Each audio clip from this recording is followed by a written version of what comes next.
welcome to the Audible presented by Trader Joe's. I'm Stuart Mandel, joined as always by Bruce Feldman and Ralph Russo. Hey, don't forget, every episode of the Audible is on YouTube now. Find us at youtube.com/@Audible Show. Hit the subscribe button while you're on there. And you can join us live on Sunday mornings for our weekend recap shows at 11:30 a.m. Eastern, 8:30 p.m. Pacific. On today's episode, we're going to pick the biggest games of the weekend, including some upset specials. I had Virginia last week, so you're going to want to pay attention to that.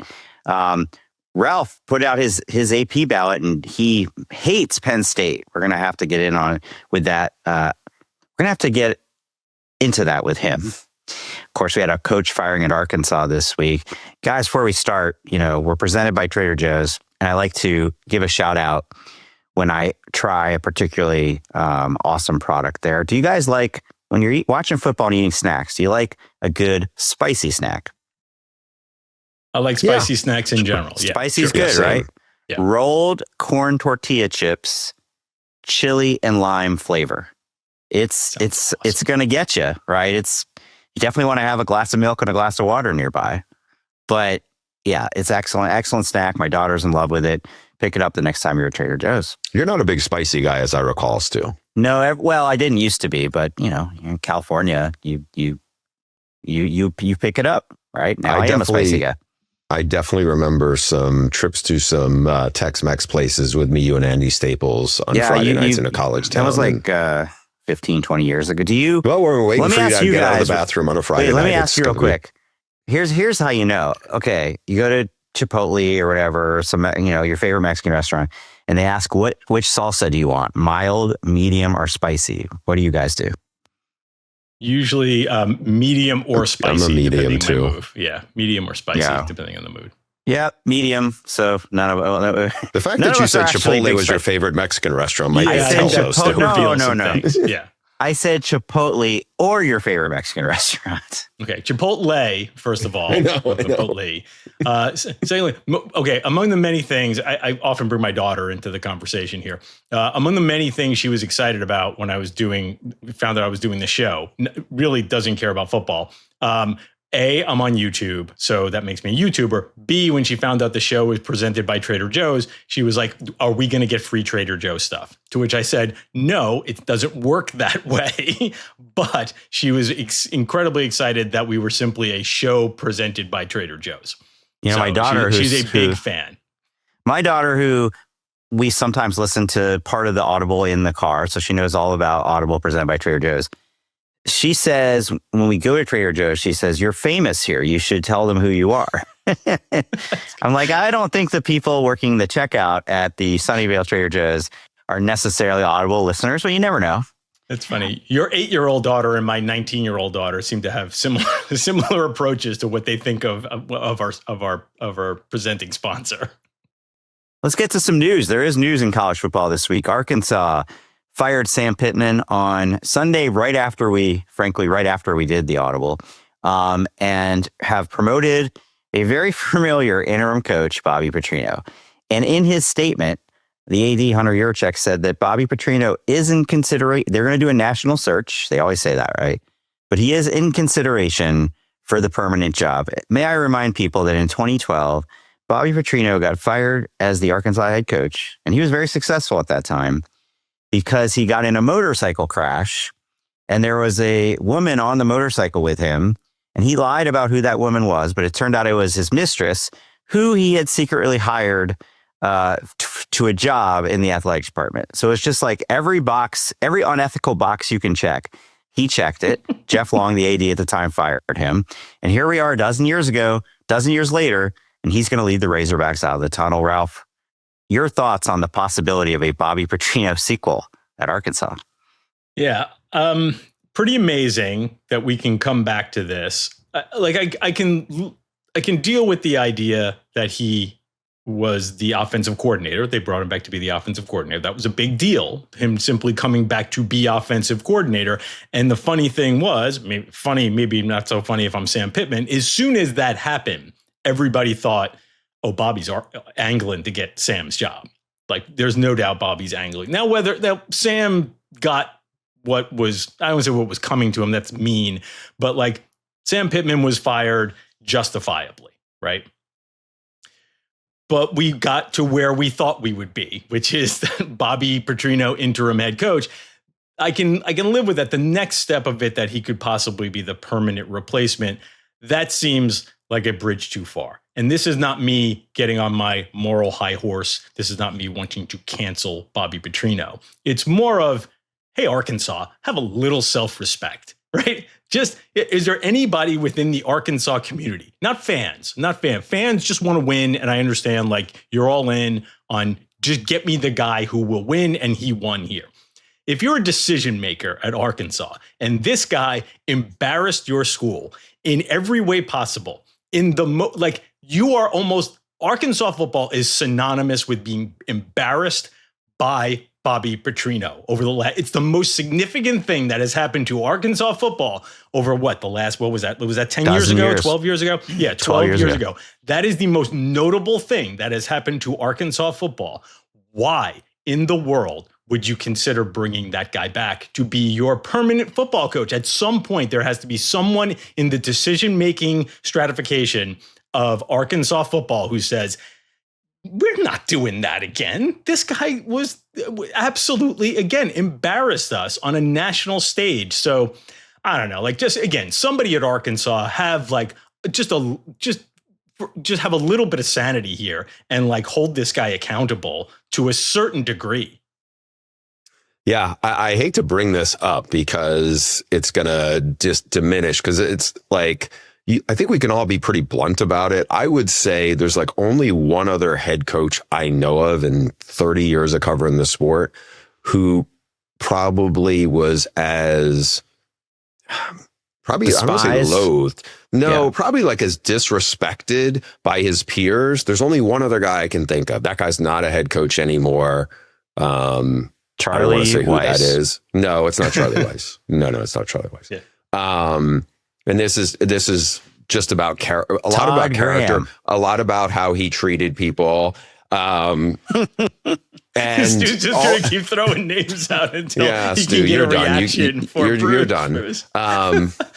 But yes, it's really just about how he's treated people. And I think, you know, that expression, like there's honor among thieves. I think that hits a certain wall, right? But the truth is, like, they're number 2 in the SEC in yards per play right now under Bobby Petrino. So does that make you say, okay, well, we can justify it if he can get it right? Because right or wrong, whatever, he is a successful football coach. You know, he did do well at Arkansas. And if that's all they're going to judge him on, can he win here at a place that's honestly tougher to win now than it was when he was there a dozen years ago? Because now you've added Texas and OU. It's just Nick Saban's not in the league anymore, but it's a thicker top half of the conference. I mean, Ole Miss is much tougher than it was. I remember when I was working on Meat Market a long time ago, like, Ole Miss was near the bottom of the SEC, if not the bottom. Arkansas is not that geographically far away. We're recruiting against them, but Houston had it going a little bit at that point. The question's going to be, they have 7 games left. Can he get them? And they have a gauntlet. I'm going to go through this quickly about what's on the schedule. So you have a bye week, then a trip to number 15, Tennessee. Then it's number 6, Texas A&M. Then Auburn and Mississippi State. And by the way, Mississippi State almost beat Tennessee last week. Ranked now. I think Mississippi State is ranked this week too. Okay. Then they finish maybe at number 13 LSU, at number 9 Texas, and then number 19 Missouri. 6 top 20 teams or 6 top 25 teams of that 7. And the other one is coached by Hugh Freeze, where there's some marvelous symmetry right there too, if you want to read into that. But if he goes 5-2 somehow against that schedule, that gauntlet. No, I'm saying I'm not saying he should. I'm not saying if I was the AD, if he was 5-2, he's not going to go 5-2. All right. And Rhett Lashlee doesn't want the job, because I've heard from some industry sources that the Jones family, who does still have some juice there, even though I think they wanted Chad Morris in there a long time ago. You know, if Chad Morris decides, hey, I'm sorry, if Lashley. Brett Lashley decides I'm good in SMU, I don't want to go back home to the SEC and to Arkansas, then it might get interesting. I don't think, like you guys, I think he'll be lucky to go 3-4 against that schedule with what they've got. I think that, with these interim coach situations, like Virginia Tech won last week after firing Brent Pry, they're favored to win again this week. Like, that's a team that wasn't necessarily terrible. They just needed a change. Oklahoma State is terrible, and it doesn't matter who, whether Gundy was going to be the head coach or not. Arkansas, to me, is probably they're not Oklahoma State bad, but they're bad. I mean, you saw the Notre Dame game. They lost to Memphis, and then that Notre Dame game was an absolute train wreck. So part of me thinks this is Hunter Yurachek appeasing and I don't know I have no idea what percentage of the fan base would actually want Bobby Petrino. I don't know. I'm guessing it's not the majority, but significant, but who knows? To say, hey, yeah, of course we'll consider him. And then he's going to go 2-5 and we don't have to consider him anymore. Also, just to piggyback, I know Rhett Lashley is kind of the hot name there, but it's not like he's the only person in the country qualified to coach Arkansas. I mean, what about Barry Odom? Why wouldn't you consider him? I think one thing Barry there, Odom may like the job that he has, though. Yeah, and also Barry Odom just took a job in a conference. I don't know that. Obviously, he did a good job as a coordinator under Sam Pittman, but I don't know if it's that much of a better job that now all of a sudden you're on your third job in 3 years. Yeah, so that's true. can I make Arkansas fans even more angry at me after what I just said about them? Is Purdue a better job than Arkansas? Is Purdue and Arkansas about the same kind of job? You're basically taking a lower rung in the Big Two conference. I think Arkansas's got a higher ceiling than Purdue, just to be very think clear. I think you can take Arkansas to the playoff, like Bobby Petrino would have in 2010 and 2011 when they finished 12th and 5th. I don't think Purdue's ever going to the playoff. Okay, can I also, Indiana just went to the playoff. So can I also say something else about Petrino? Indiana's football history is not as good as Purdue's. This is also not just he's not the best guy. Look at what he did his second time around at Louisville. Right. That place was a tire fire. That's what's so crazy about this, that it's even being considered, because, look, we've seen a lot of these, whether it was Mac Brown coming back to UNC, I don't know, go back to John Robinson coming back to USC. Like, the history of these, we're going to go get the band back together, most of the time doesn't work out. And here you have an example where you already have proof of that. His second time back at Louisville, he produced Lamar Jackson. He gets credit for that. But I mean, it ended, they went 2-10 his last season.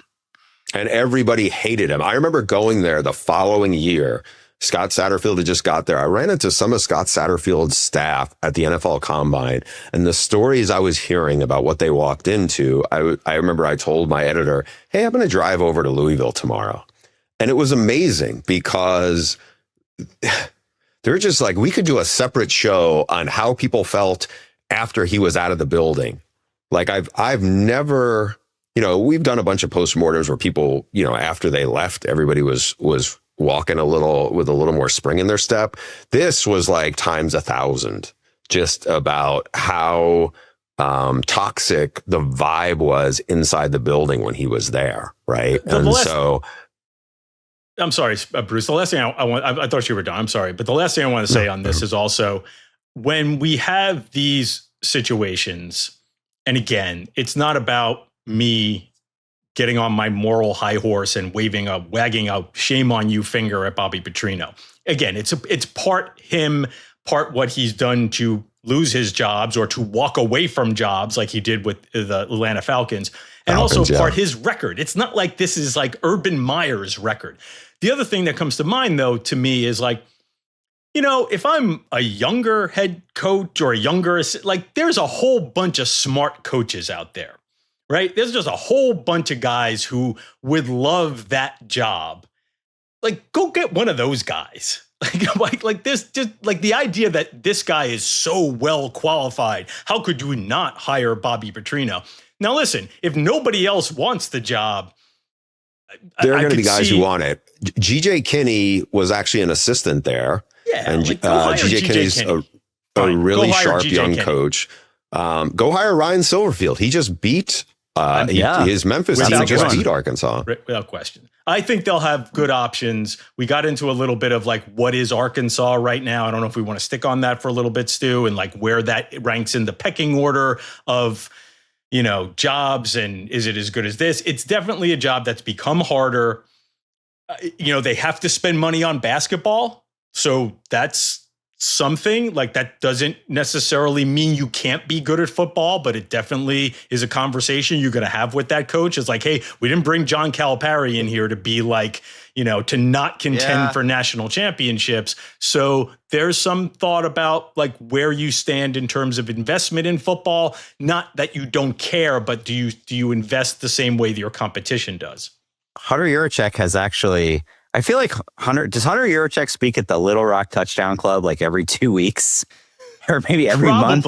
There's like always quotes of his from that.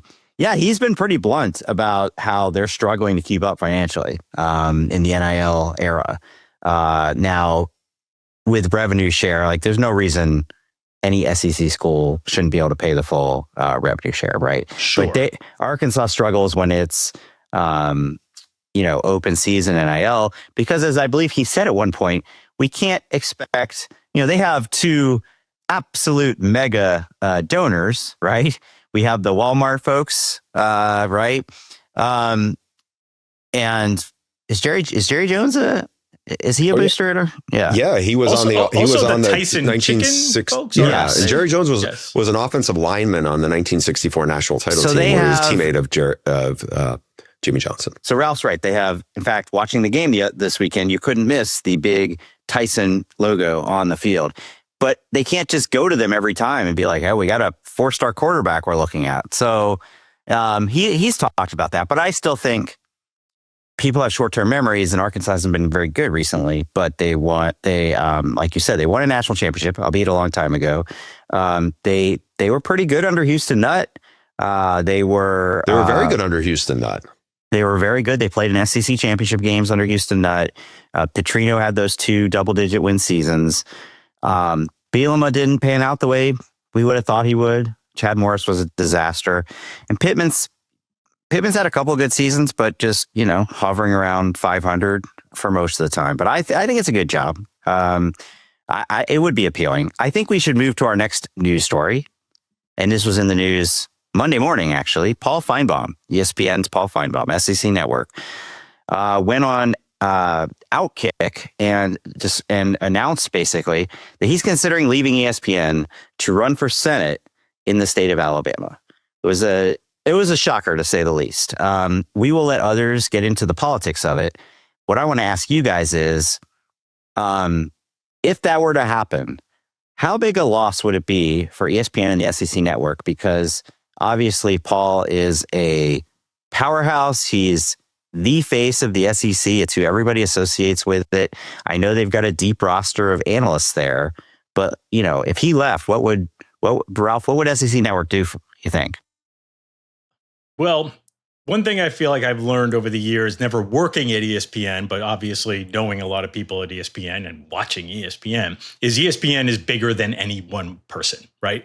There has never been a person to leave ESPN and ESPN to truly go, oh my, like, and have it like have one individual person affect ESPN.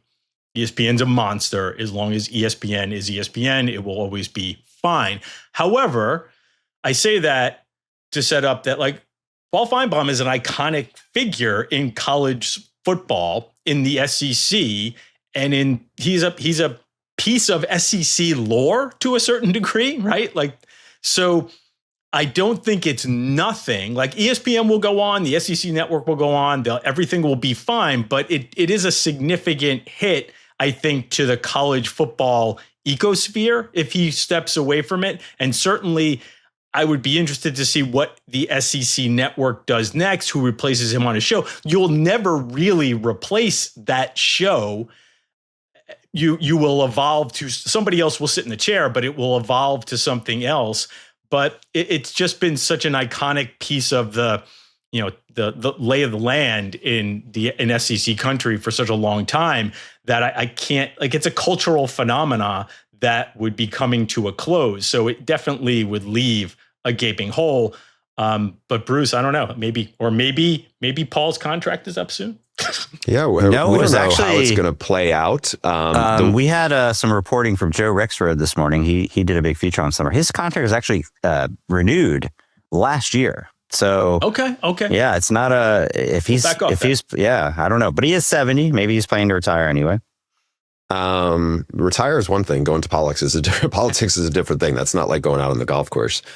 You're right. I agree with you, Ralph. I don't think if Paul does leave, I think it's a much bigger blow to the SEC network than it is to ESPN. ESPN just has so many talking heads over there that I think Paul is a huge presence in the SEC orbit, and especially at SEC Network. I mean, we've all done his show a lot, and he's actually, if it comes to this, we should be thankful for the exposure he's given to all of us on his show. I don't know if it would be someone like Josh Pate, who has developed a pretty strong following in the SEC area. I think that's somebody that they would probably consider. There's other people who are already there. Peter Burns is obviously, is a Louisiana guy who's been at SEC Network for a while. I don't know how they would reposition themselves just because Paul has been, you use the word analyst. He's a different kind of analyst. He's absolutely a talking head. He's a tone setter in a lot of ways. Provocateur. And I think so much of it is like, a team loses on Saturday and it's an upset, and all of a sudden, their AD is going, how is this going to play on Finebaum Monday? That's like, they don't do that with other shows, right? They don't do that they're not doing that on the Audible. They're not doing it on, any other college football podcast. They're not, it's just different. It's different than even if it's like, how are they going to talk about it on College Game Day? Finebaum's show is different when it comes to setting the tone and getting people riled up and pointing them in direction that the pitchforks needed to go, I think. And so we'll see how this plays out. I'm curious myself, and I just think they would have to pivot in some other way at SEC Network if he leaves our business and goes into politics. Yeah, I'm of the opinion it would be a blow. It's because he's not just like the voice of the SEC. He also goes on those shows, in the main ESPN shows, and, takes zingers at Jim Harbaugh when he was still at Michigan, or I think he was on James Franklin this weekend. Like part of his role is to tick off the rest of the country. He's one of one. Like, I've heard people over the years say, like, well, why doesn't the Big Ten Network have their own Finebaum? It's like, well, you can't just, they don't grow on trees. His rise was organic long before there was an SEC Network. So yeah, it'll be, like you said, Bruce, that'll be an interesting one to keep an eye on. I mean, he may decide not to do it. We'll see. We're going to take a break. And when we come back, Ralph had a couple eye-opening ballot selections. We're going to get into that. Okay, welcome back to the Audible. Ralph, you had your latest AP Top 25 ballot. You must have gotten some bad meals in Happy Valley because you are really down on the Nittany Lions. You drop them 9 spots below your brethren in the poll.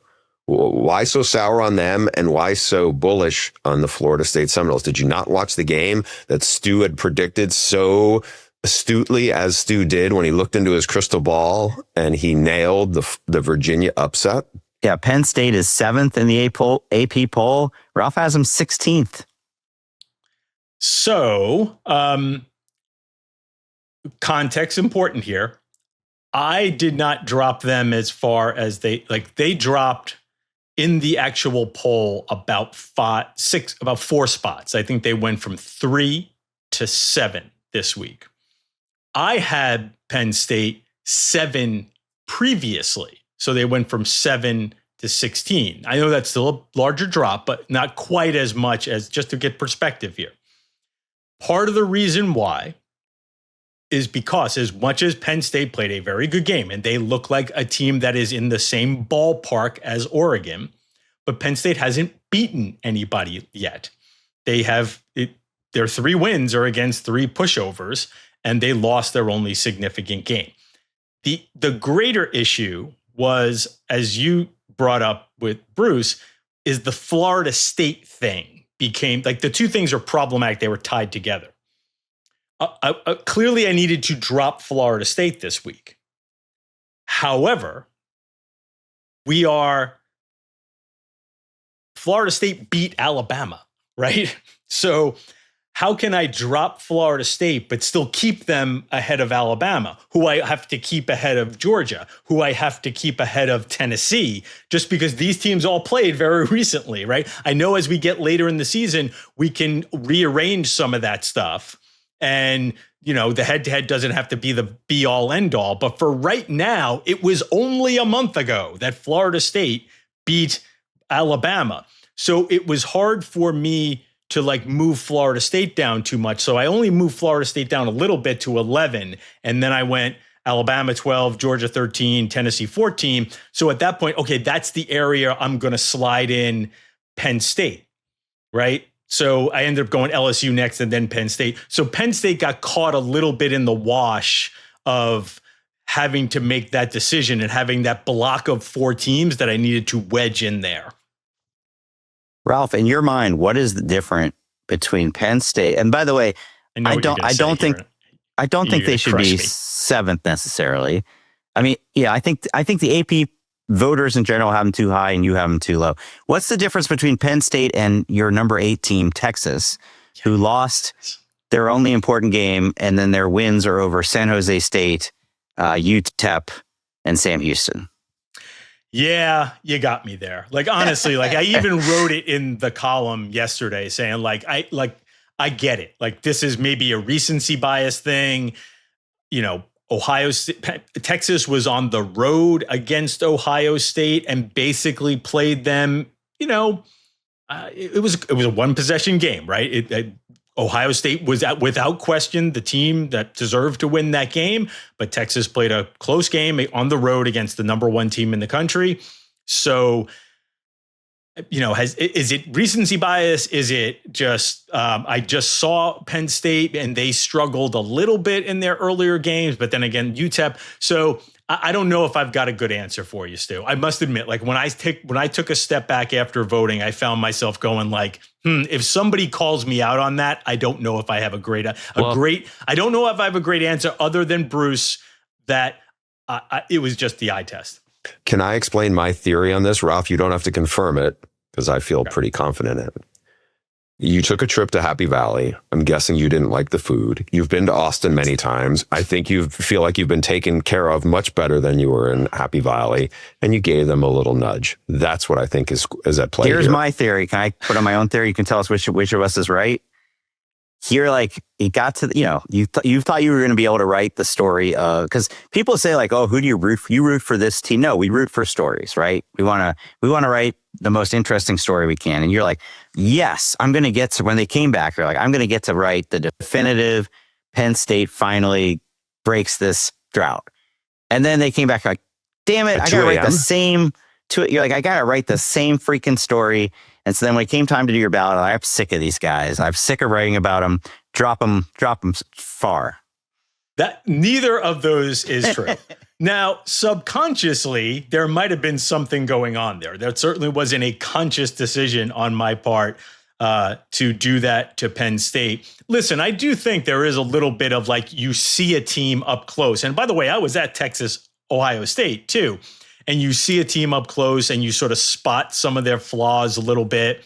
And you start going, okay, what did I see in Texas? What did I see in Penn State? Which of these teams would I want? Again, I think this was more of just a numbers problem when I started lining these teams up and deciding where to slot them. Can I give you some help here, Ralph? We had a similar conversation with Notre Dame, and I was like, you know what? In a couple of weeks, this will all figure itself out. And it kind of did, because Notre Dame has moved back since I had them 15 after they were 0-2. I'm going to give you some help here, Ralph. This is what I think you honestly should view it as. The Texas team you saw against Ohio State had new starting quarterback, 4 new starting offensive linemen, go-to receiver Matthew Golden's in Green Bay. Defense is still really good, but the offense is almost entirely new. The Penn State team you watched, Drew Aller's now played a lot of football, certainly more than Dante Moore. Both running backs are back. The offensive line's very experienced. The defense has got a lot of experience.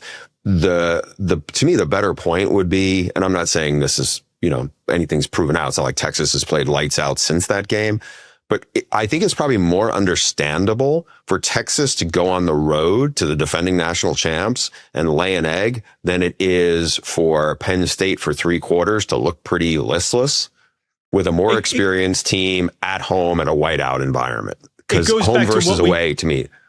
Yeah, it goes back to what we talked about on the Sunday show, Bruce. We kind of came to this conclusion that, maybe Penn State isn't getting better from last year. Maybe it is just the same very good team, and they haven't taken a step forward offensively with Aller and the new receivers. And this is just so. I think what you just said, again, whether it was consciously, subconsciously, I'm taking that now. By the way, you gave me the explanation. I'm taking it. I'm going to own it. That will be it going forward. But I do think there was a little of that. Again, sometimes with these ballots, it's just a bit of a slotting thing where you're kind of like trying to find, okay, if I put these teams here. And again, I don't know, Stu, you've ranked a bunch of teams in your days. This idea of like holding the head-to-head and what to do with Florida State. And once I put Florida State here, like, I don't know, like, did I do that the right way? I think I did. I think you're right about that. I mean, the later in the season it gets, it's impossible to do head-to-head. But like, the actual poll had Alabama ahead of Florida State. So I think by 8 I'm good spots. on that, right? Yeah, that seems crazy. That's crazy. They both have 1 loss. Florida State kicked Alabama's butt, and now they're 8 spots apart. Like, you could say, I mean, maybe they have Alabama too high, right? I mean, obviously that was a really good win, but the Florida State butt kicking still happened. So that one I agree with you on. I think Penn State's a top 10 team. I know everybody's like, I can't believe they lost again, but I mean, it went to double overtime. It came down to a very last play. They're not, to say Oregon is what do you have them? 3? The 3rd best team in the country, and Penn State is the 17th best team in the country. 16th. I mean, we saw with our own eyes, they were very evenly matched teams. We're going to take a quick break, and when we get back, it's time for our picks. All right, time to pick some games. The big games of the weekend, not quite the loaded slate. Listen, every slate is a good slate, but not quite as marquee matchups as we had last weekend. Nonetheless, some good games to pick. Before we do that, we are going to sort of tally up the standings around here, hold ourselves accountable. Maybe not every week, but we'll definitely get to it. And right now, sitting at the top of the leaderboard is Mr. Mandel at 8-4 on the picks. I am 6-6. Bruce, you are a regrettable 4-8. Still a lot of time to make up that deficit. Should we just get into the games this week, or you guys want to would you want victory laps, Stu? You want to apologies? I was just going to throw in the note that me and Ralph both have picked 2 of our upset picks correct. We've been doing this for 3 weeks, right? Yeah. 2 upsets, 1 for Bruce. So that means I'm due. You're due. Yes, that's right. Yes. All right. Go ahead, Ralph. Yeah, let's say you want me to get into these games here. I think the big game of the weekend. Yeah, the big game of the weekend had a chance to be even bigger until Florida State lost to Virginia. It looked like it was going to be the first top 10 matchup between Miami and Florida State. I believe it's since 2013, if I remember correctly there. Maybe 2016. Probably should have wrote that down. But it had been a while. Been a long time since Florida State and Miami had a top 10 matchup. It's still a top 20 matchup. The Hurricanes are favored by 4, which, I don't know, maybe seems a little low considering how well they've played. I'm going to start with you, Bruce, and your alma mater here in play, the Hurricanes, Miami. Where are you going on this game? I am going to go with Miami in part. Jordan Lyles, their most talented running back. He got hurt early in the Notre Dame game. He's not played since then. My understanding is he probably could have played a week ago, but didn't. And now they have this game. I think now they have 3 big time backs. I think they're better they're better in the trenches than Florida State. They're also more experienced in the trenches than Florida State. I know it's a tough place to play. I think FSU will be ready for this game. I don't doubt that they probably peeked ahead a little bit. It's human nature to do that. And I'm not saying that Virginia didn't deserve to win, but I think you have a really experienced quarterback at Miami. Their run game is legit. And I think their defense is much improved. So I'm surprised the spread isn't more than a touchdown. I think the Canes will end up winning this. Maybe not big, but I think they'll be winning it by more than 4. I always get intrigued by the home team when it's not too big a spread, like, okay, maybe this is the spot. But no, I like Miami. I think they should be able to run the ball on Florida State, just like Virginia did. Now, Florida State Tommy Castellanos has been playing really well. And I think this will be a bigger test for Miami's defense than anybody since the Notre Dame game, certainly. No, I'm going to stick with the Canes. I think, look, they're the number 2 team in the country. I think they're our number 3 team in the country now. And I know I said I think last week that I don't necessarily expect them to finish there, but they're very good. So yeah, Bruce and I are both taking Miami in the 4. Is it 4 or 4.5? It is 4 and It's right on the rundown. 4.5. It is 4. Well, I want to make sure we are most up to date on our lines from our partners at BetMGM. So I hate to do this because I hate to have us all agree and then all be wrong, but I'll take Miami too. Just like you said, I really worried about Florida State's defensive line after the way it held up or did not hold up against Virginia. So give us Miami across the board there. If it would have been 7 or 8, I might have taken the home dog, but 4.5, as you said, like they could win by 7 and clear that. So thinking that's a pretty solid bet. Let's go to the Big 12 next. Really interesting game. Iowa State is the undefeated team, is the now I remember where I have them on my ballot, but now I can't remember where they were in the actual poll. They're the top 10-ish team in the country. Cincinnati lost to Nebraska to start the season, has played very well since with Brendan Sorsby at quarterback. Cincinnati's a 1.5 point favorite here at home. Let's start with you, Stu, in this Big 12 game. Where are you going? Yeah, well, I mean, everybody knows how crazy Nippert Stadium can get, right? So that's probably why they are favored. Now, I think Iowa State is probably, the numbers don't love Iowa State. They're probably not as good as that high number 14 AP ranking. But I still like the Cyclones here. Think they're the better team. I think Iowa State is good enough to win the Big 12. I don't know if they will, but they're good enough to. And I think Cincinnati is good enough to go like 7-5. Like there's Cincinnati's better, but I still think there's a little bit of a gap there. Why do you think they're not as good as being 14th if you think they can win the Big 12? I mean, they have an experienced quarterback. I don't want to sound like I'm taking this personally because that's how it's starting to come out of my mouth. Because the Big 12 is not very good, Bruce. I mean, it's really what it comes down to. Like, but not even one of the top, top 15 team? Maybe around top. I'm looking at Sagarin right now that has Iowa State. You're talking about them like they're a Mountain West team. Sagarin has Iowa State 28 and Cincinnati 41. They're not a Mountain West team, but they're not. I mean, would you take Iowa State right now over any of the teams in the top 10? I don't know if I would, but I would take them probably over some top 15 teams. I mean, they have a really good quarterback. Their defense is good. They're really well coached.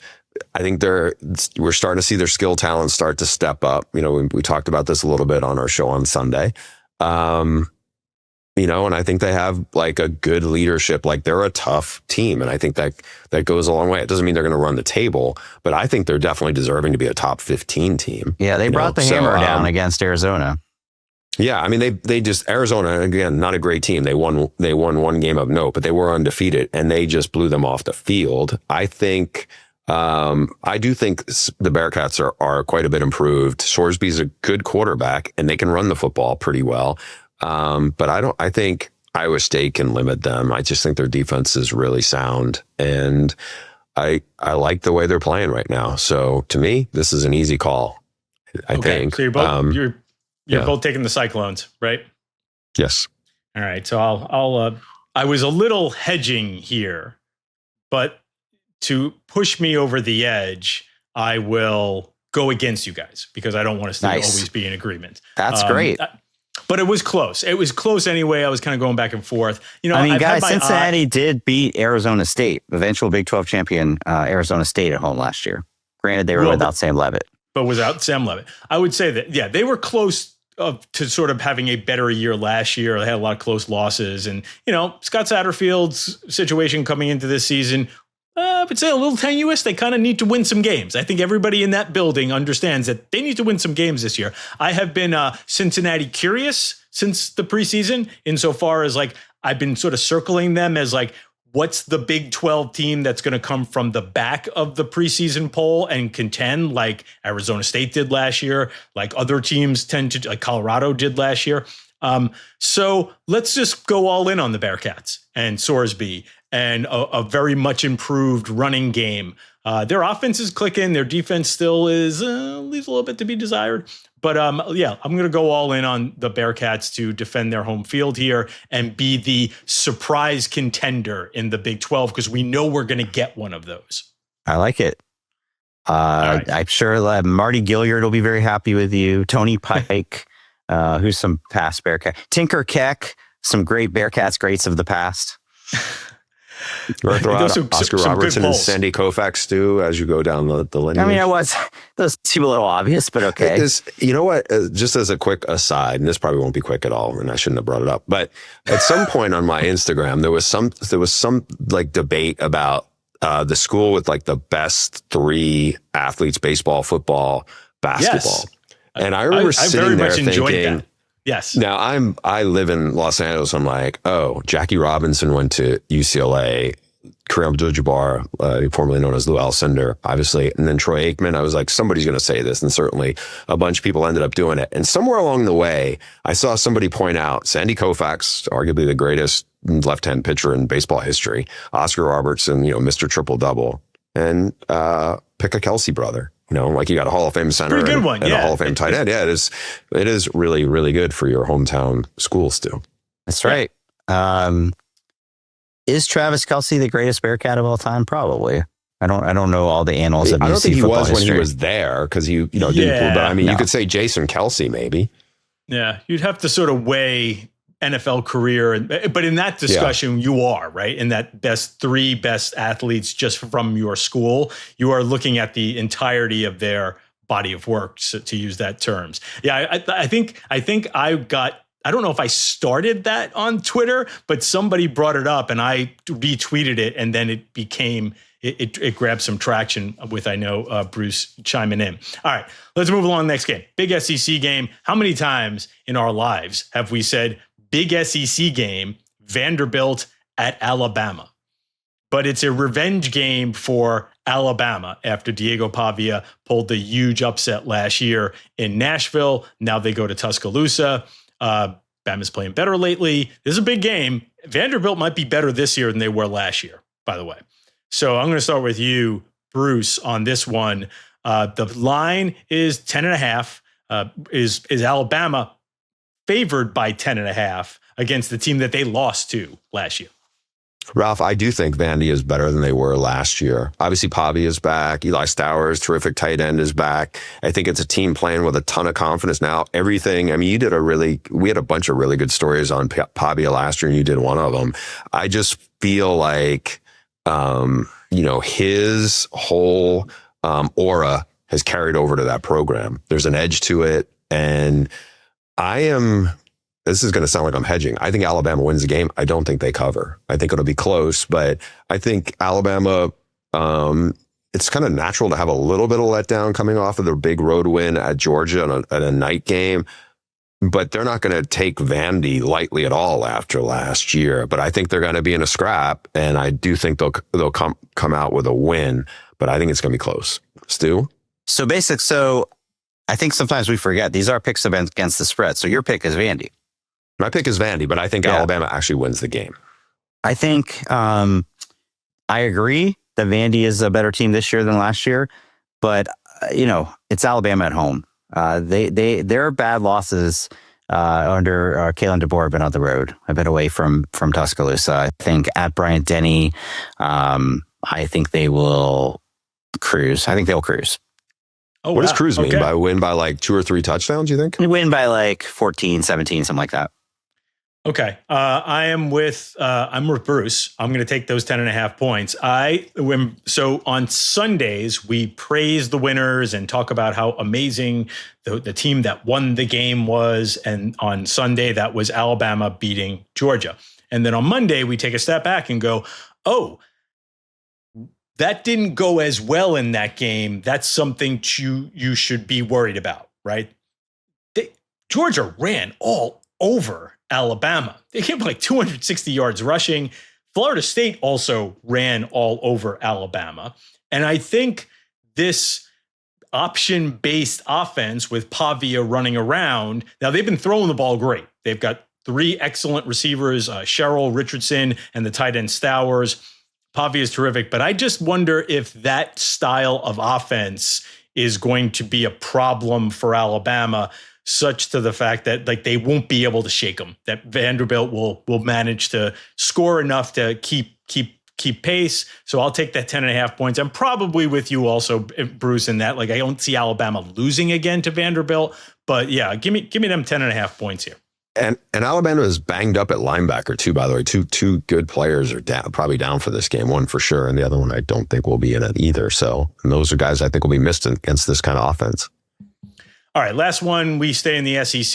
We haven't talked about, we haven't seen Texas in a little bit. They were idle, and they also haven't really played anybody since. The only reason why we've talked about Texas is because occasionally Arch hasn't played very well. But now Texas gets another test. They go on the road to a Florida team that's struggling.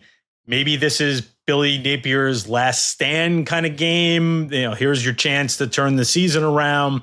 The Longhorns are favored by 6.5 on the road. Last time I started with Bruce, let's start with Stu this time. Again, it's not a ranked matchup, but again, there's a lot riding. It just seems here for Texas. And I know you're the biggest Arch hater we got on this show, so only fair to go to Stu first. Go Gators. Yeah, I'm going with the Gators. I think they're not as bad as they've seemed. DJ Lagway has not been good, to say the least, but I think they got a really good defense. The fact that it's only 6.5, right? I mean, Texas, the preseason number 1 team, is less than a touchdown favorite at 1-3 Florida. Tells you that Vegas doesn't think they're as far apart as maybe people assume. I think this is a good spot coming off the off week for Billy Napier to right the ship a little bit, at least buy himself a little more time. Yeah, the spread being so small has me kind of intrigued by the Gators, but I just feel like Texas is going to come with a little bit of momentum. I know they got Oklahoma, right over the horizon, but I think they know better than to go lightly into Gainesville. And I just feel like they're a more talented team. The part that gives me a little concern, if I was a Texas fan, is you got some really physical guys at Florida. The run game has some real legit physicality to it. I think there's still some good players in the defensive front, but I think Texas will be able to handle it. I don't think they're going to blow them out, but I think they'll win by more than the spread.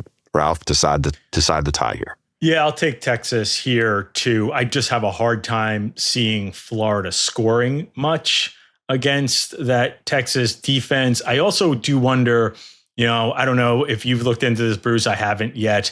Sort of the injury status.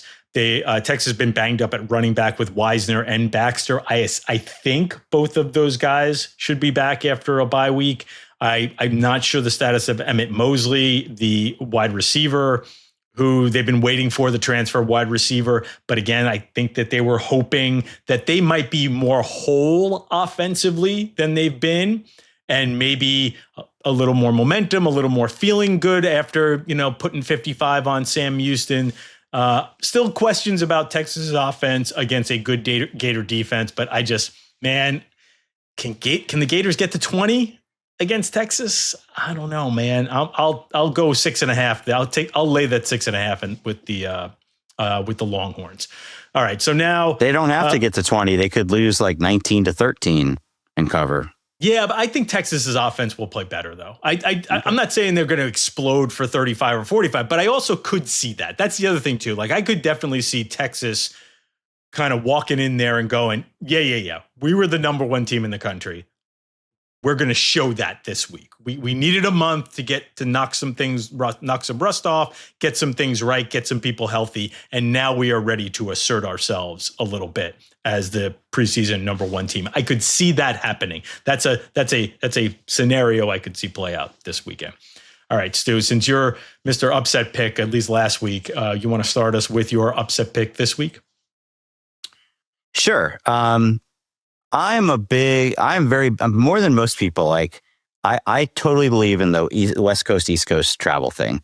Oregon seems to be an exception. I think Nike must have fitted them with some sort of super jet lag mechanism thing. But in general, it's been hard for those West Coast teams. And Washington's coming off a really big game against Ohio State.